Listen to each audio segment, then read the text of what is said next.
اعوذ باللہ من الشیطان الرجیم بسم اللہ الرحمن الرحیم ایاک نعبد و ایاک نستعین صدق اللہ العظیم رب اشرح لی صدری ویسر لی امری واحلل عقدۃ من لسانی یفقہوا قولی واجعل لی وزیرا من اہلی آمین یا رب العالمین۔ سامعین، نور القرآن میں ہم سورہ فاتحہ کے حوالے سے مزید کچھ باتیں پڑھیں گے انشاءاللہ۔ ایاک نعبد و ایاک نستعین، اے اللہ ہم تیری ہی عبادت کرتے ہیں اور کریں گے اور تجھ ہی سے مدد مانگتے ہیں اور مانگیں گے۔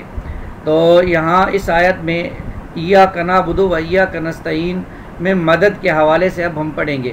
عبادت کے حوالے سے پچھلی نشست میں ہم نے پڑھا تھا، اور اس نشست میں ایاک نعبد و ایاک نستعین سے یعنی استعانت سے کیا مراد ہے۔ تو استعانت سے مراد ہے مدد مانگنا، تعاون طلب کرنا، اور عربی زبان میں کیونکہ الفاظ جو ہے وہ مادوں سے بنتے ہیں تو اس کا مادہ ہے عین، واو اور نون، جس کا مطلب ہے مدد مانگنا اور تعاون طلب کرنا۔ اب اس استعانت اور مدد کا جو ہے وہ عبادت کے ساتھ ایک خاص تعلق ہے، اور اسی لیے دعا کو جو ہے وہ صرف اللہ ہی سے مانگنا چاہیے، اللہ ہی کے ساتھ دعا کو خالص کرنا چاہیے۔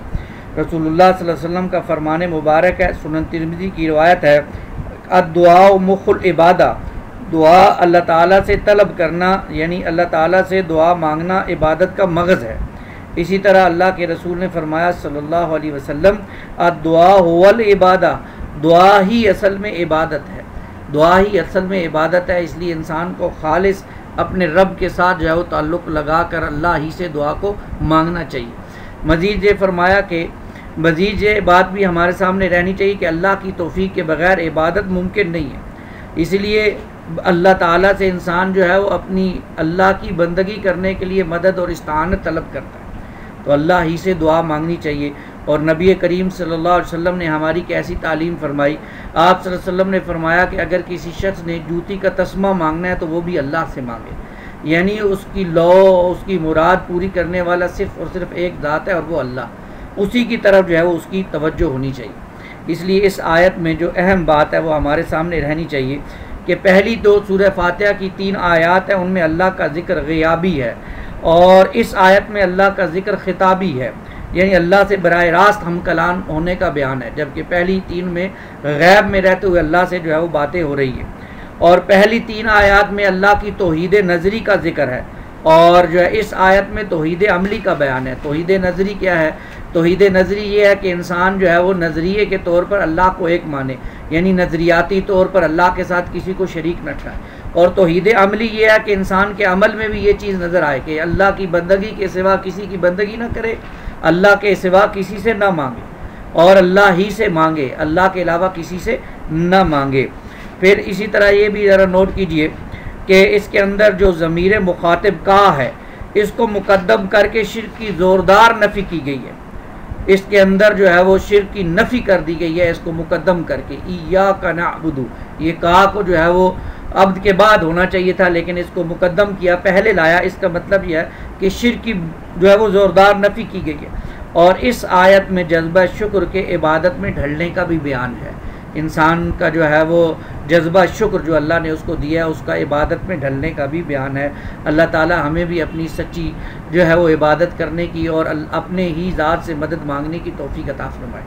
ہمارے ہاں یہ ہے کہ ہمارے ہاں لوگ جو ہے وہ کہتے ہیں کہ اللہ سے مانگنے کے لیے سہاروں کی ضرورت پڑتی ہے، اور جیسے دنیا میں جو ہے وہ انسان کسی کے پاس جاتا ہے تو کسی کے ذریعے سے جاتا ہے، ایسے اللہ سے بھی مانگنا چاہیے تو ڈائریکٹ نہیں مانگنا چاہیے، سہاروں سے مانگنا چاہیے۔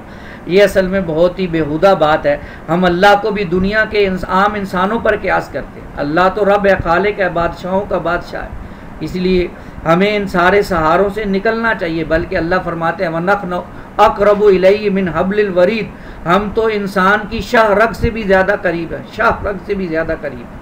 تو جو رب انسان کے اتنا قریب ہو، انسان اس کے لیے سہارے تلاش کرے۔ اور اسی لیے کہا کسی شاعر نے، کیوں خالق و مخلوق میں حائل رہے پڑھ دے، پیران کلیسا کو کلیسا سے اٹھا دو، کیوں خالق و مخلوق میں حائل رہے پردے، پیران کلیسا کو کلیسا سے اٹھا دو۔ صرف اللہ کے ساتھ تعلق ہونا چاہیے۔ اس آیت کے دو ترجمے ممکن ہیں اور میں نے دو ہی ترجمے آپ کے سامنے کیے ہیں۔ ایک ترجمہ جو ہے وہ ہم تیری ہی حال میں اس کا ترجمہ ہو سکتا ہے، اور اس کا وہ ترجمہ ہوگا ہم تیری عبادت کرتے ہیں اور تجھ ہی سے مدد مانگتے ہیں۔ یہ اصل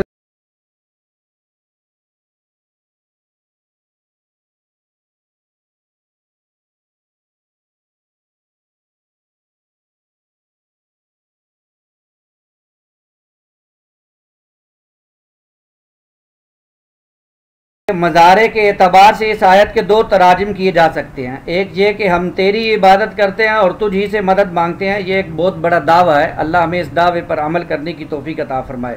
اور دوسرا یہ کہ ہم تیری عبادت کریں گے اور تجھ ہی سے مدد مانگیں گے، یہ ایک اللہ کے ساتھ وعدہ ہے، اللہ ہمیں اس وعدے کو بھی پورا کرنے کی توفیق عطا فرمائے۔ یہاں پر ایک اہم نقطہ بھی ہمارے سامنے رہنا چاہیے، وہ یہ کہ عالم ظاہری میں غیر اللہ سے استعانت طلب کرنا جائز ہے، کیونکہ اللہ اس عالم سے ماروا یعنی بالا تر ہے۔ البتہ صرف اللہ کے اذن ہی سے کوئی مدد کر سکتا ہے، لہذا ضروری ہے کہ توکل صرف اللہ ہی پر ہو، استعانت کی طلب خوشامد کی شکل اختیار نہ کرے۔ ہمارے اعتبار سے اللہ عالم غیب میں ہے، لہذا اس عالم میں غیر اللہ سے استعانت طلب کرنا شرک ہے۔ اللہ تعالی ہمیں جو ہے وہ اپنی ذات پر توکل اور بھروسہ عنایت فرمائے، آمین یا رب العالمین۔